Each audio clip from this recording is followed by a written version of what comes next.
Good morning all of you. আজকে ভারত সম্পর্কে নানা তথ্য তুলে ধরব এই ভিডিওতে।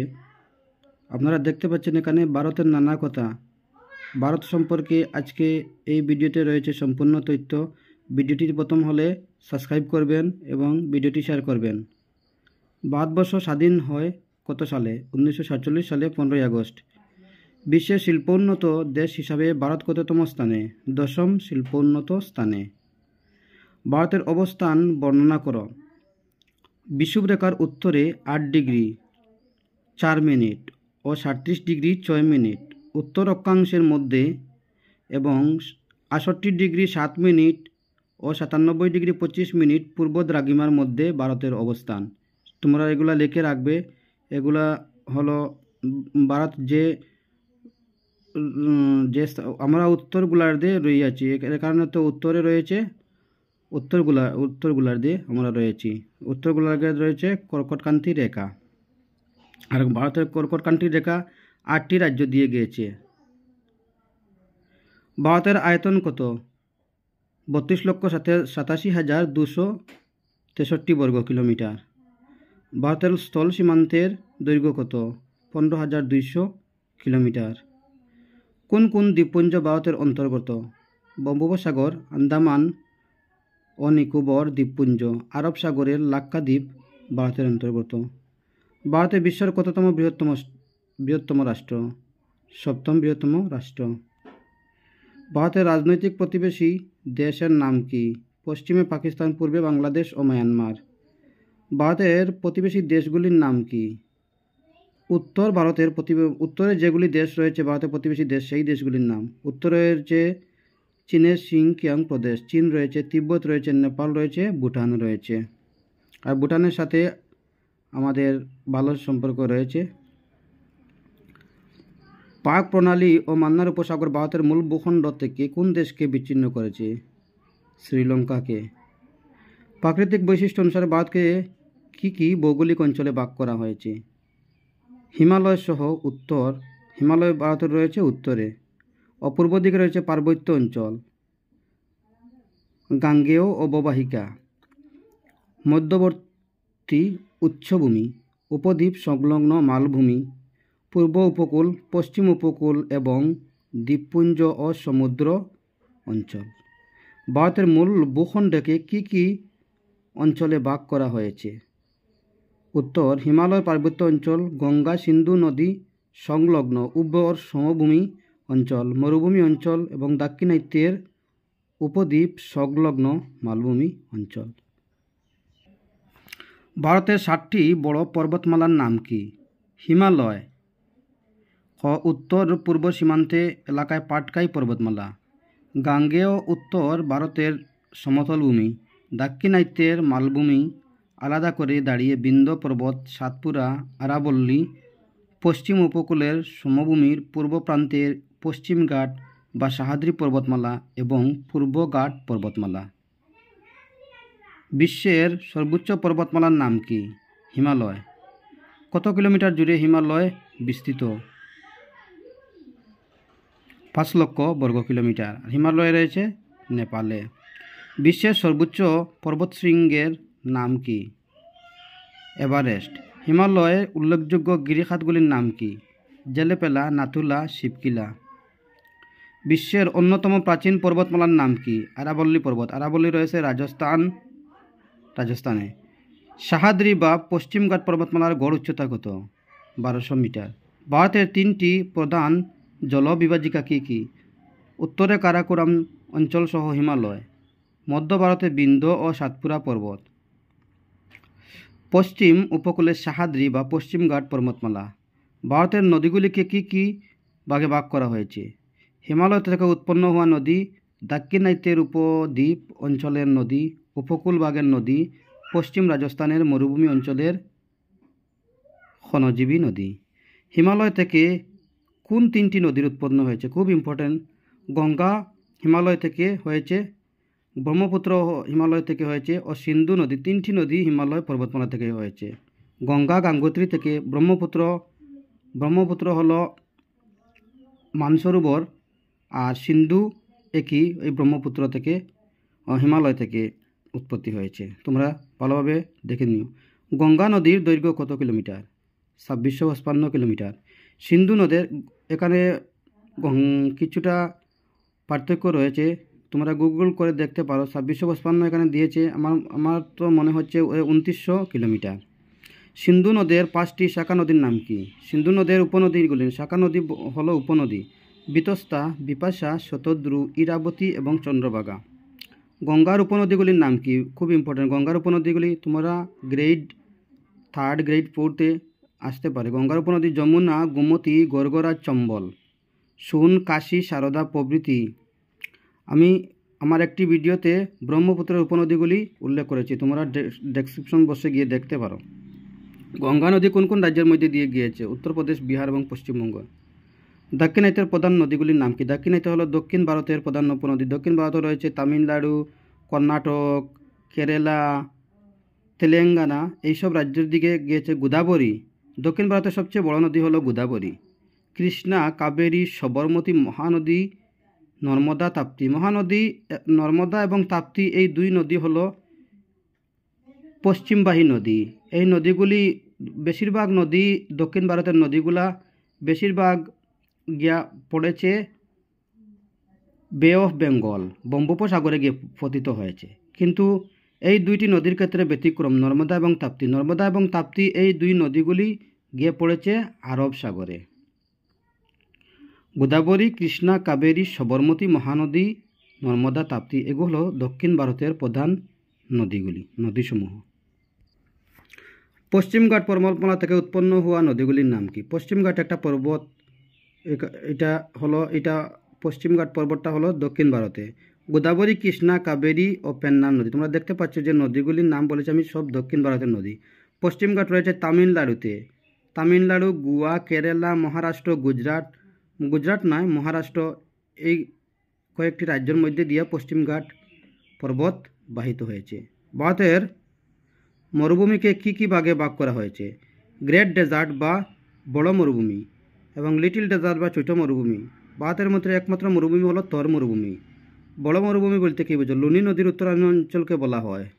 লুনি নদী রয়েছে রাজস্থানে, আর রাজস্থানে রয়েছে থর মরুভূমি। ভারতের জাতীয় প্রতীক কোথায় থেকে নেওয়া হয়েছে? সারনাথের সিংহ লাঞ্ছিত অশোক স্তম্ভ থেকে নেওয়া হয়েছে। আর অশোক স্তম্ভ যে রয়েছে সেটাতে কয়টি সিংহ রয়েছে? 4টি সিংহ রয়েছে। 3টি দেখা যায়, 1টি দেখা যায় না, অদৃশ্য। 4টি সিংহ রয়েছে। কত সালে ভারত প্রজাতন্ত্র হিসেবে ঘোষিত হয়? 1950 সালে 26শে জানুয়ারি। ভারতের জাতীয় সঙ্গীত কি? জনগণ মন ভারতের জাতীয় সঙ্গীত। জাতীয় সঙ্গীত গাওয়ার সময়সীমা 52 সেকেন্ড। বন্দে মাতরম গানটি কি লিখেন? বঙ্কিমচন্দ্র চট্টোপাধ্যায়। আর বন্দে মাতরম কখন গাওয়া হয়েছিল? কলকাতা সেশনে 1896 খ্রিস্টাব্দে। জাতীয় সঙ্গীত কখন গাওয়া হয়েছিল? 1911 খ্রিস্টাব্দে জাতীয় সঙ্গীত গাওয়া হয়েছিল। কলকাতার একটি ভারতের জাতীয় কংগ্রেসের অধিবেশনে গাওয়া হয়েছিল। ভারতের জাতীয় পতাকার কি রং আছে? উপরে গেরুয়া, মধ্যে সাদা, নিচে সবুজ রং আছে। কি জাতি ভারতীয় জনসমষ্টিকে পুষ্ট করেছে? নেগ্রিটো, প্রোটো অস্ট্রোলয়েড বা অস্ট্রিক, মঙ্গলয়েড, আমরা এইগুলো নাম শুনেছি অনেক, মেডিটেরিয়ান বা দ্রাবিড়। দ্রাবিড়রা হলে এই যে হরপ্পান সিভিলাইজেশন জেলা, এরা হলে দ্রাবিড়। হরপ্পা সিভিলাইজেশন, আমরা ইন্ডাস ভ্যালি সিভিলাইজেশন যে পড়ি সেটা হলো দ্রাবিড়িয়ান, তারা হলো দ্রাবিড়। ওয়েস্টার্ন ব্রকিসেফালস, নর্ডিক এরিয়ান। ভারতের সবচেয়ে আগে কোন জাতির মানুষরা এসেছিল? আফ্রিকা থেকে আসা ব্রকি, মফলিক, চৌড়া মাথা, নয়গ্রেড জাতির মানুষরা ভারতে এসেছিল। ভারতীয় সভ্যতার ভিত্তি স্থাপন করেন কারা? অস্ট্রিকরা। মঙ্গোলয়েড জাতিগোষ্ঠীর বিভিন্ন প্রজাতির সন্ধান কোথায় পাওয়া যায়? ভারতের উত্তর পূর্ব সীমান্তে অঞ্চল, অসম, নাগাল্যান্ড, মিজোরাম, গারো এবং জয়ন্তিয়া পাহাড়ে। ওয়েস্টার্ন ব্রকিফলন্স প্রজাতির মানুষের বসবাস কোথায় ছিল? গাঙ্গেয় উপত্যকা বা বদ্বীপ অঞ্চল, কাশ্মীর, কাতিয়াবাড়, গুজরাট, মহারাষ্ট্র, কর্ণাটক, তামিলনাড়ু বসবাস ছিল, ওদের স্থান ছিল। দ্রাবিড়দের মধ্যে কি জাতিগোষ্ঠী দেখা যায়? পলিও মেডিটেরিয়ান ও মরিয়েন্টাল মেডিটেরিয়ান, এই 3টি জাতি দেখা যায়। তোমরা আমার এই নোটগুলি নোট করে নেবে, নোট করে নিলে 2-3 বার রিপিট করে দিলে হয়ে যাবে। ভারতের আদিম বাসিন্দারা কারা? উপজাতিরা আদিম বাসিন্দা। ভারতের 6টি ধর্মাবলম্বী জনগোষ্ঠী কী কী? হিন্দু, মুসলমান, খ্রিস্টান, শিখ, বৌদ্ধ, জৈন। ভারতের সরকারিভাবে স্বীকৃত ভাষার সংখ্যা কয়টি? সরকারিভাবে স্বীকৃত সংখ্যা ভাষা 18টি এখানে দেখা যাচ্ছে, কিন্তু এখন বর্তমানে 22টি সংবিধান স্বীকৃত 8ম তপশিলিতে রয়েছে ভাষা। সেই ভাষাগুলি বর্তমানে 22টি ভাষা। আমাদের আসামের হলো অসমিয়া এবং বড়ো 2টি ভাষাই সংবিধানের স্বীকৃতি ভাষা। বাংলা, ওড়িয়া, হিন্দি, মারাঠি, অসমিয়া, গুজরাটি, রাজস্থানী, পশ্চিমী, পাঞ্জাবি, পূর্ব পাঞ্জাবি, বিহারি, পাহাড়ি, কাশ্মীরি, সংস্কৃত। এখানে বড়ো উল্লেখ নেই, কিন্তু বড়ো আসামের 2টা ভাষা বড়ো এবং অসমিয়া 2টি সংবিধানে 8ম তপশিলিতে রয়েছে। এখানে তোমরা 22টি ভাষা উল্লেখ করবে, 18টি নয়। এটা আগের বই, তাই 18টি লেখা আছে এখানে। অন্ধ্রপ্রদেশের রাজ্যের সরকারি ভাষা কি? তেলেগু। কেরালা রাজ্যের সরকারি ভাষা মালয়ালম। তামিলনাড়ুর ভাষা হলো তামিলনাড়ু। কোন ভাষাকে রাষ্ট্রীয় ভাষার স্বীকৃতি দেওয়া হয়? হিন্দি ভাষাকে। 8ম তপশিলিতে কোন কোন ভাষাকে অন্তর্ভুক্ত করা হয়েছিল? অসমিয়া, বাংলা, গুজরাটি, হিন্দি, কন্নড়, কাশ্মীরি, মালয়ালম, মারাঠি, উড়িয়া, পাঞ্জাবি, সংস্কৃত, তামিল, তেলেগু, উর্দু এবং সিন্ধি। কিন্তু এখানে উল্লেখ থাকে যে বড়ো বা কয়েকটি ভাষা নেই, এখানে 22টি ভাষা হবে, তোমরা উল্লেখ করবে। বারবার আমি বলছি। অসম রাজ্যের সরকারি ভাষা কি? অসমিয়া। জম্মু ও কাশ্মীরের সরকারি ভাষা কি? সরকারি ভাষা উর্দু। গুজরাট রাজ্যের কোন রাজ্যের সরকারি ভাষা? গুজরাট। গুজরাটের রাজধানী গান্ধীনগর। হিন্দি ভাষার অনেকগুলি কৈত্যরূপ আছে, তার মধ্যে কোন হিন্দিকে রাষ্ট্রভাষা হিসাবে স্বীকৃতি দেওয়া হয়েছে? দেবনাগরী লিপির খড়বলি হিন্দিকে। তোমরা এখানে উল্লেখ করতে পারো। কত সালে সরকারি ভাষার নিয়ম চালন করা হয়? 1976 সালে। খুব ইম্পর্টেন্ট প্রশ্ন। খড়িবলি ছাড়া আর কি কৈত্য ভাষাকে হিন্দি ভাষা বলা হয়? ব্রজভাষা, বুন্দেলি, অওধি, রাজস্থানের প্রাচীন মারওয়ারি, বিহারের মৈতেলি ও ভোজপুরি সহ কয়েকটি কৈত্য ভাষাকে বোঝায়। উর্দু ও হিন্দি এই 2 ভাষার কোথায় থেকে উৎপন্ন হয়েছে? দিল্লি ও পার্শ্ববর্তী এলাকার খড়িবলি থেকে এই 2টি ভাষার উৎপন্ন হয়েছে। কে উর্দু ভাষা পুনরুজ্জীবনের উদ্যোগ নেন? স্যার সৈয়দ আহমেদ খান। গুরুমুখী কথাটির অর্থ কী? এর অর্থ হলো গুরুর নিঃসৎ বাণী। উর্দুভাষী মুসলমানরা কী লিপি ব্যবহার করতেন? ফার্সি, আরবি লিপি। কি ভাষাকে আন্তঃরাজ্য যোগাযোগের মাধ্যম স্বীকৃতি দেওয়া হয়েছে? হিন্দি ও ইংরেজিকে। হিন্দি ও ইংরেজিকে দুটো রাষ্ট্রের যে কোনো আমাদের যে রাজ্য রয়েছে সেই রাজ্যে হিন্দি ব্যবহার হবে এবং সাথে ইংরেজি ভাষাকে এডিশনাল হিসাবে রাখা হয়েছে। কটি ভাষার ভারতীয় সাহিত্য চর্চাকে স্বীকৃতি দেওয়া হয়? সাহিত্য একাডেমি। 22টি ভাষাকে। হিন্দি ভাষার পরে ভারতের দ্বিতীয় বৃহত্তম জনগোষ্ঠী ভাষা কোনটি? তেলেগু। খুব ইম্পর্ট্যান্ট। ইন্দো এরিয়ান ভাষার আদি চেহারার কিছুটা ভাষার মধ্যে পাওয়া যায়, সিন্ধি ভাষার মধ্যে পাওয়া যায়। দ্বাদশ শতাব্দীর কাছাকাছি কোন সময় ভাষা স্বতন্ত্র হিসাবে আত্মপ্রকাশ করে? গুজরাটি ভাষা। সংবিধানের 77তম সংশোধনীর সুবাদে কোন ভাষাকে 8ম তপশিলি তালিকা অন্তর্ভুক্ত হয়েছে? কোঙ্কনি, মণিপুরি, নেপালিকে।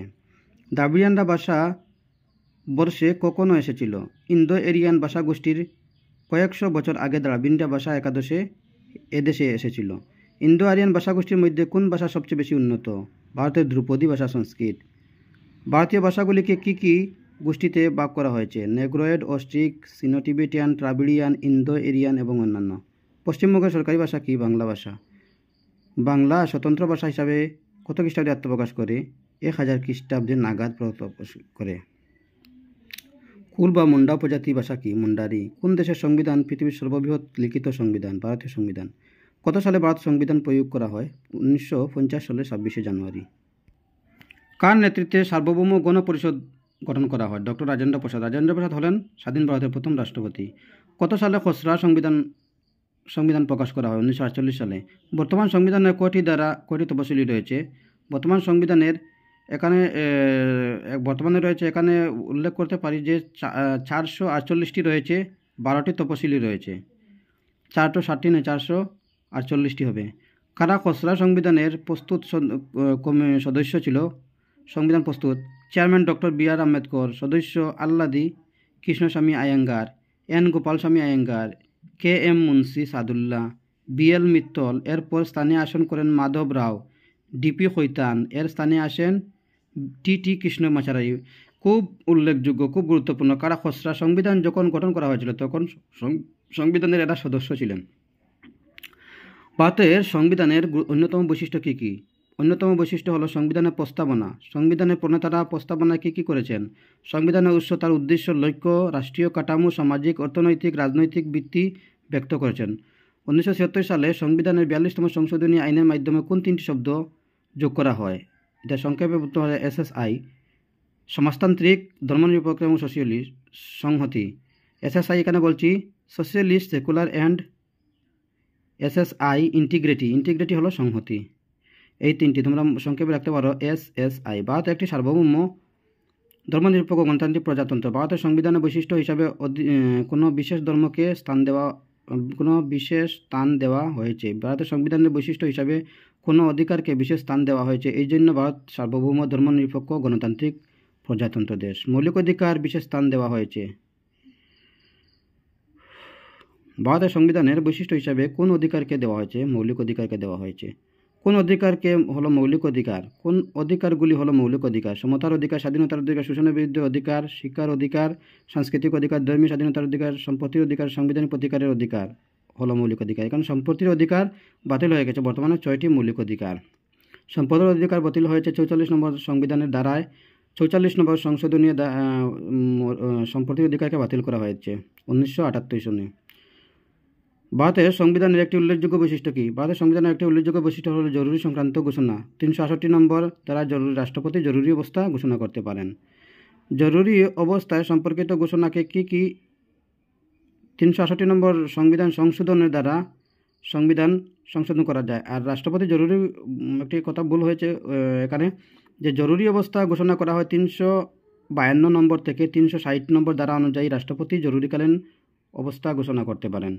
জরুরি অবস্থা ঘোষণা কী কী শ্রেণীতে পড়ে? যুদ্ধ, বহিরাক্রমণ, সশস্ত্র বিদ্রোহীজনিত জরুরি অবস্থা, রাজ্যে সাংবিধানিক অচলাবস্থা এবং জরুরি অবস্থা, এই 3টি শ্রেণীতে ভাগ করা যায়। সংবিধানের ভূমিকা বা মুখবন্ধ কী? প্রস্তাবনা হলো সংবিধানের মুখবন্ধ বা ভূমিকা। ভারতের সংবিধানের প্রস্তাবনার জন্য কে? পণ্ডিত জওহরলাল নেহরু। সংবিধানের প্রস্তাবনাটা কি? এখানে অনেক লম্বা আছে, তোমরা যেটা দেখতে পারো। সংবিধানের প্রস্তাবনা এরকম: আমরা ভারতের জনগণ ভারতকে সার্বভৌম সমাজতান্ত্রিক ধর্মনিরপেক্ষ গণতান্ত্রিক সাধারণ রূপে গড়ে তুলতে। আমি শেষের লাইনটি পড়ে দিচ্ছি। 1949 সালে 26 নভেম্বর এতদ্বারা সাংবিধানিক গ্রহণ এবং সংবিধান গ্রহণ করা হয়েছিল 1949 সালে 26 নভেম্বর। কার্যকরী করা হয়েছিল 1950 সালে 26 জানুয়ারি। ভারতের সংবিধানের প্রস্তাবনার শুরুতে আমরা ভারতের জনগণ এই শব্দগুলি উল্লেখ রয়েছে। ভারতের সংবিধানের প্রস্তাবনায় সার্বভৌম শব্দটি স্থান পেয়েছে। সার্বভৌম বলতে কী বোঝায়? সার্বভৌম বলতে বোঝায় রাষ্ট্রের নিজের অভ্যন্তরীণ এবং অন্যান্য রাষ্ট্রের সঙ্গে সম্পর্ক চূড়ান্ত ক্ষমতা বোঝায়। ভারতের রাষ্ট্রপ্রধান কে? ভারতের রাষ্ট্রপতি হচ্ছেন ভারতের রাষ্ট্রের প্রধান। কিছু আমি স্কিপ করছি, যেগুলি খুব গুরুত্বপূর্ণ নয় সেগুলি আমি স্কিপ করে দিচ্ছি, তোমরা তাহলে স্ক্রিনশট নিতে পারো। রাজ্যসভায় নির্বাচিত হলে কী কী দরকার? রাজ্যসভায় নির্বাচিত হলে এই ব্যক্তি অবশ্যই ভারতীয় নাগরিক হতে হবে। ন্যূনতম বয়স 30 বছর বয়স্ক ও সংসদ আইনের প্রণয়নের মাধ্যমে যোগ্যতা স্থির হতে হবে। অধ্যক্ষ বা উপাধ্যক্ষ কাজ কি? অধ্যক্ষ লোকসভার কাজ পরিচালনা করেন। অধ্যক্ষের অনুপস্থিতিতে উপাধ্যক্ষ কাজ চালিয়ে যান। সুপ্রিম কোর্টের বিচারপতির সংখ্যা কত? সুপ্রিম কোর্টের বর্তমান বিচারপতির সংখ্যা আগে ছিল 26, বর্তমানে হলো 31, বর্তমানে হলো 34। তোমরা উল্লেখ করতে পারো। আগে এইটা পুরানো বই, তাই এখানে 26 রয়েছে, বর্তমানে 34। সংবিধানে সুপ্রিম কোর্টের এলাকাকে কী কী শ্রেণীতে ভাগ করা হয়েছে? সুপ্রিম কোর্টের এলাকাকে সুপ্রিম কোর্টের মূল এলাকা, আপিল এলাকা এবং পরামর্শদাতা 3টি শ্রেণীতে ভাগ করা হয়েছে।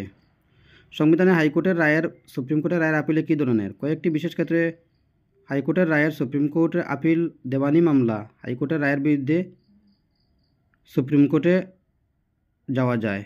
ফৌজদারি মামলার ক্ষেত্রে হাইকোর্টের রায়ের বিরুদ্ধে সুপ্রিম কোর্টে আপিল করা যায়। এই 3 ধরনের ব্যবস্থা রয়েছে। মুখ্য নির্বাচনী কমিশন অন্যান্য কমিশনকে কে নিয়োগ করেন? মুখ্য নির্বাচনী কমিশন অন্যান্য কমিশনদের রাষ্ট্রপতি নিয়োগ করেন। মুখ্য নির্বাচনী কমিশন অন্যান্য কমিশনকে রাষ্ট্রপতি নিয়োগ করেন। 1950 থেকে 2002 পর্যন্ত ভারতীয় সংবিধান কতবার সংশোধিত করা হয়েছে? 86 বার সংশোধিত করা হয়েছে। আর 86 নম্বর দ্বারা 21 ক নম্বরে শিক্ষার অধিকার আইনকে 6 থেকে 14 বছর বয়স্ক সকল ছাত্রছাত্রীকে শিক্ষার অধিকার থেকে বঞ্চিত করা যাবে না।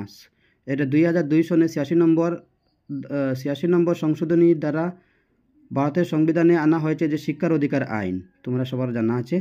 ভারতের সর্বোচ্চ পর্বতশৃঙ্গ কারাকোরাম K2 এর উচ্চতা কত? 8611 কিলোমিটার।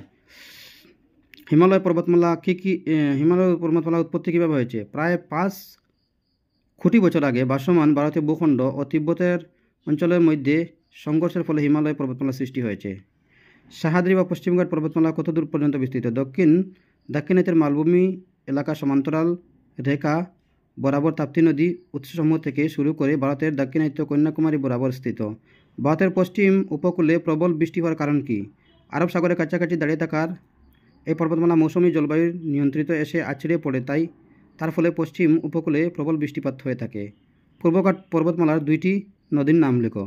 গোদাবরী মহানদী মাঝখানে পূর্বঘাট পর্বতমালা অবস্থিত। গোদাবরী নদীর দৈর্ঘ্য কত? 1450 কিলোমিটার।